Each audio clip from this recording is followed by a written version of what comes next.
자, 9번째 썰 한번 가보도록 하겠습니다. 간단하게 이야기하는 시간을 가지도록 하겠습니다.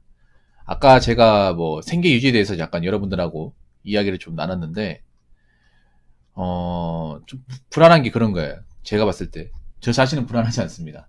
근데 지금 혼자 사시는 분들이 좀 불안해요. 어떤 불안이 있냐면, 혼자 사시는 분들 중에 지금 모아놓은 돈이 많지 않은 분들이 많이 계실 것 같은데, 내년이 어려워지잖아요. 아직 근데 좀 중요한 게 뭐냐면 지금 20대 친구들은 경제 위기라는 걸 한 번도 겪어본 적이 없어요. 지금의 20대 분들은 경제 위기가 어떤 걸 잘 모릅니다.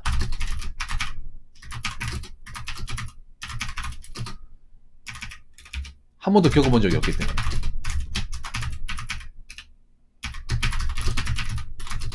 그래서 위기가 왔을 때 인간의 삶이 어디까지 떨어지는지 몰라요. 제대로 위기가 왔을 경우에.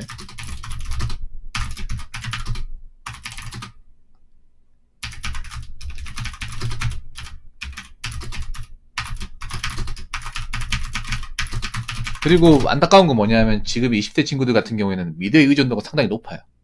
그래서 미디어를 보면서 세상을 판단하는 게 너무 당연합니다. 근데 미디어에서는 어떤 이런 불안감을 줄 수 있는 이야기를 잘 안 해요. 평온한 것처럼 보여준단 말이에요. 아무 문제가 없는 것처럼. 근데 지금 문제가 보이거든요. 객관적인 문제가. 보이는데 대비가 되어 있지 않다고 하면 좀 쉽게 무너질 수도 있을 것 같아요. 제 생각엔. 그리고 가장 무서운 건 저런 거예요. 경제 위기가 제대로 오면 의식주가 무너져요. 의식주. 먹고 입고 자는 거. 이 문제가 굉장히 심각해집니다. 지금 뭐 객관적으로 여러분 나오고 있잖아. 뭐 연끌 같은 경우에 연끌이 이거잖아요. 이 집 문제.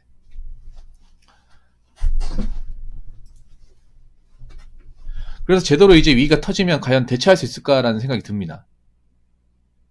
그리고 지금 안타까운 게 20대 친구들은 어떻게 보면 문명의 혜택을 좀 많이 받아가지고 이것보다 아래의 삶을 몰라요.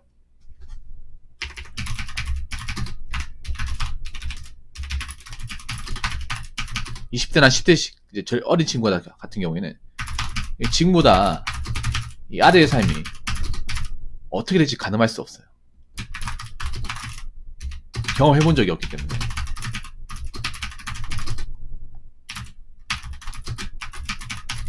가늠이 전혀 안 된다는 거죠. 그러니까 지금 이 와중에도 뭐 오라이브를 구매하고 뭐 배달음식 먹고 하는 거겠죠. 근데 가장 무서운 건 그런 거예요. 위기가 오면 기본적으로 지금 생계 유지가 좀 빡신 분들은 의식주가 무너질 가능성이 큽니다.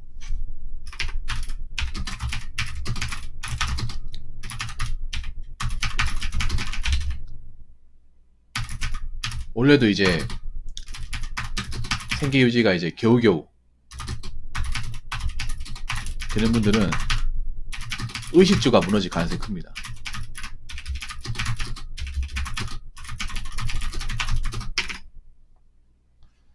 경제 위기가 이제 터지고 이제 뭔가 먹고 살기 어려워지면 지금 내가 가진 돈이 얼마나 있냐가 정말 중요하거든요. 근데 지금 보면 가진 돈이 많지 않은 분들, 가진 돈이 없는 분들 있잖아요. 그런 분들은 이제 돈이 없으니까 물가가 이제 올라가니까 이 유지 자체가 그러니까 뭐 의식주 돈을 낸 거나 뭐 이제 나가 배출받은 거 내는 게 빡시 가능성이 큽니다, 이게.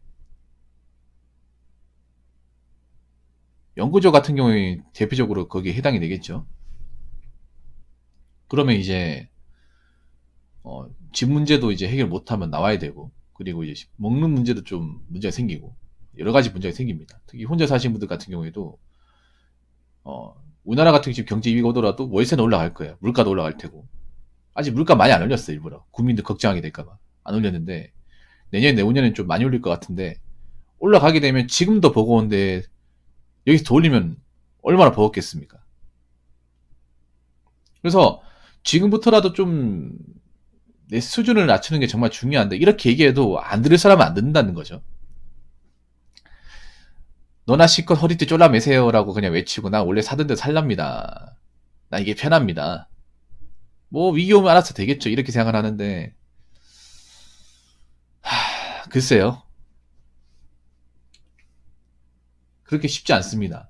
특히 무서운 건 그런 거죠. 아까 얘기했던 대로 위기라는 것을 한 번도 겪어본 적이 없고 체감해 본 적이 없기 때문에 뭔지 모른다는 거야. 그냥 뭐 한번 지나가고 말겠지라고 하는데 한번 지나가면 데미지가 크다는 거죠, 이게.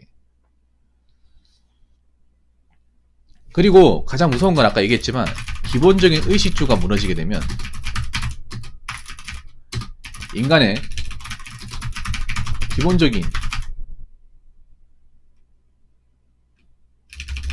기본적인 마인드가 파괴됩니다. 이게 제일 무서워요. 내가 먹고 사는 게 굉장히 극도로 어려워지게 되면, 당장 뭐라도 해결 안 되면 그냥 사는 것 자체가 지옥이에요. 하루하루가 뭔가 힘들어. 저는 어렸을 때 이걸 겪어본 적이 있거든요. 의식주가 파괴됐을 때 삶을 어떤 건지 겪어본 적이 있단 말이에요. 그때 가면 난 지긋지긋해요. 가끔 여러분들이 뭐 그런 얘기 하잖아요. 나이 먹으면 어릴 때 돌아가고 싶다. 저는 여러분들 다 놓고 얘기하지만 어릴 때 돌아가고 싶지 않습니다. 난 지금이 나아요. 그만큼 어린 시절이 힘들었어요. 의식주가 무너지면 그냥 사람답게 못 산다고 생각하면 돼. 사람이 아니야. 겉으로는 사람이지만 사람으로서 기본적인 어떤 의무와 책임을 못하기 때문에 겉만 사람이지 하는 건 사람이 될 수가 없어요. 우리가 사람이라고 하려면 기본적으로 뭔가 일하면 돈을 벌고 어떤 그런 생활활동을 해야 되잖아. 근데 돈이 없는데 어떻게 합니까?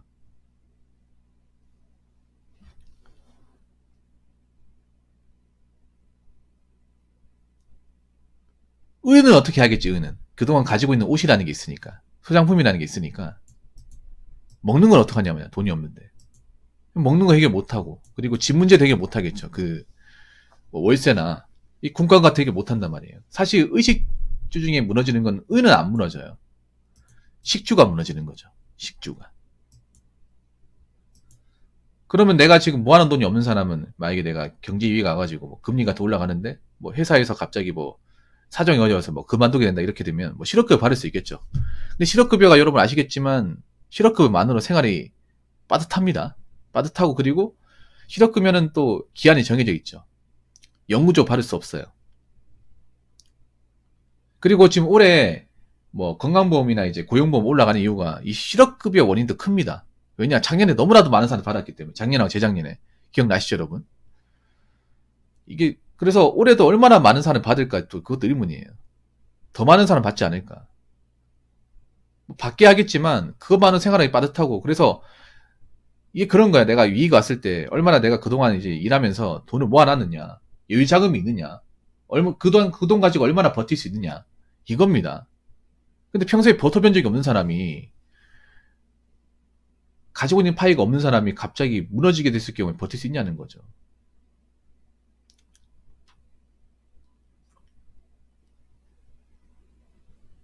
내가 좋아하는 커피도 못 사먹고 배달 음식도 못 먹고 지금 내가 지금 살고 있는 집에서도 월세 해결 못 하다 보니까 집주인이 나가라고 하고 그런 환경에 봉착하게 되면 과연 살 수 있을까냐는 거죠.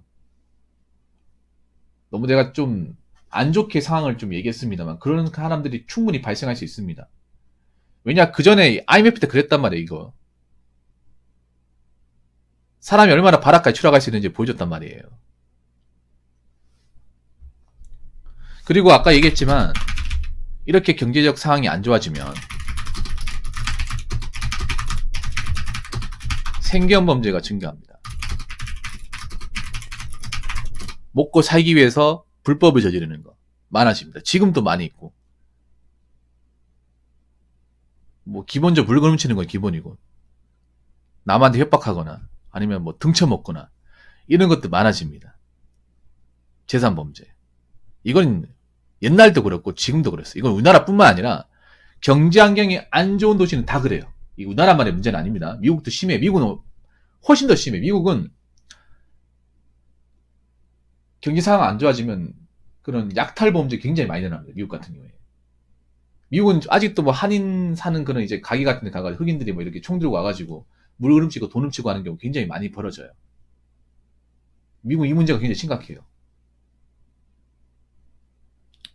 우리나라도 지금 앞으로 여러분 예상한 건데 앞으로 그런 생계형 범죄 많이 증가할 겁니다.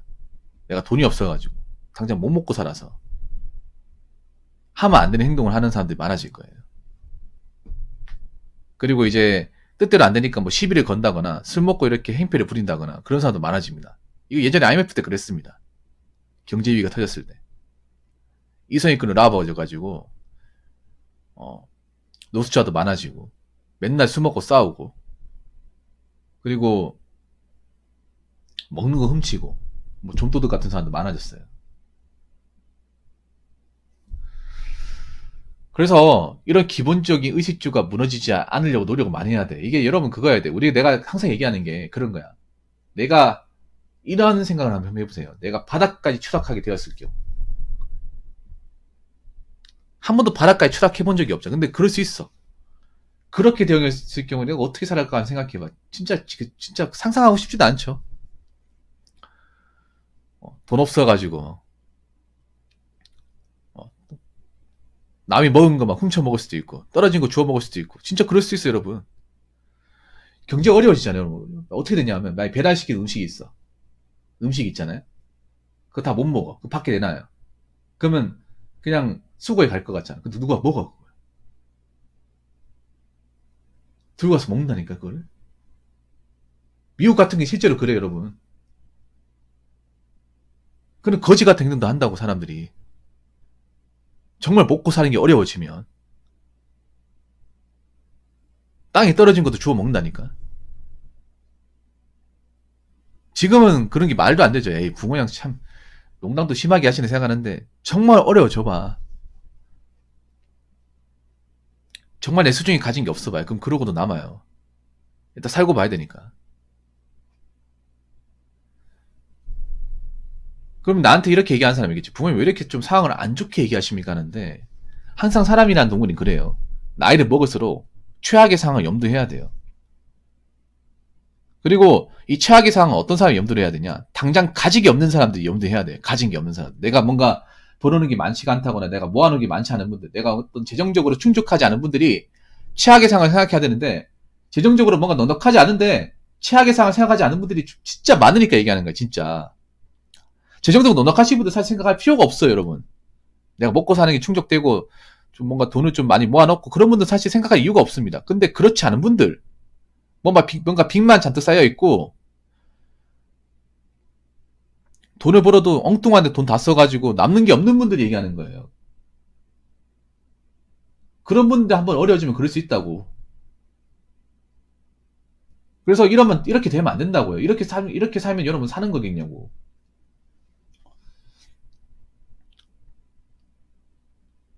근데 위기가 오면 그렇게 사는 분들 우리가 뉴스든 아니면 길을 가든 심심치 않게 볼 수 있습니다. 특히 서울 같은 데는 굉장히 자주 볼 수 있습니다.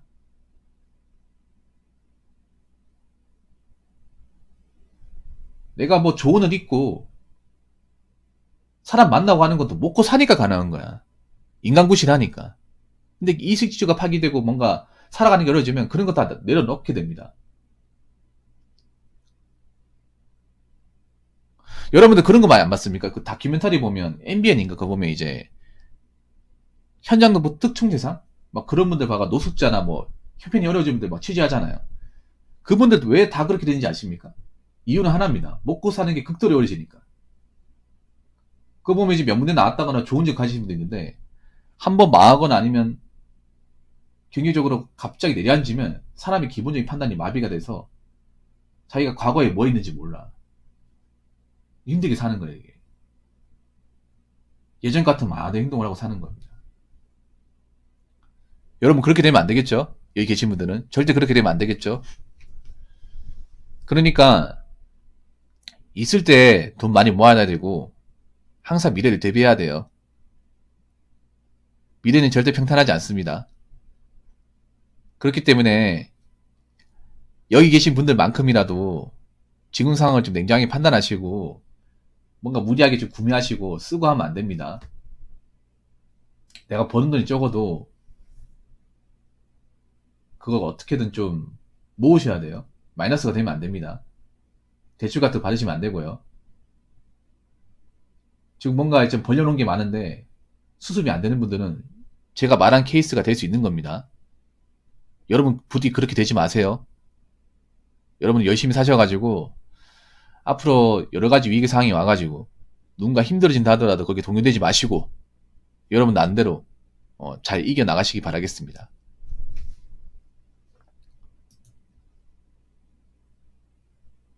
자, 이상으로 9번째 썰 마치도록 하겠습니다.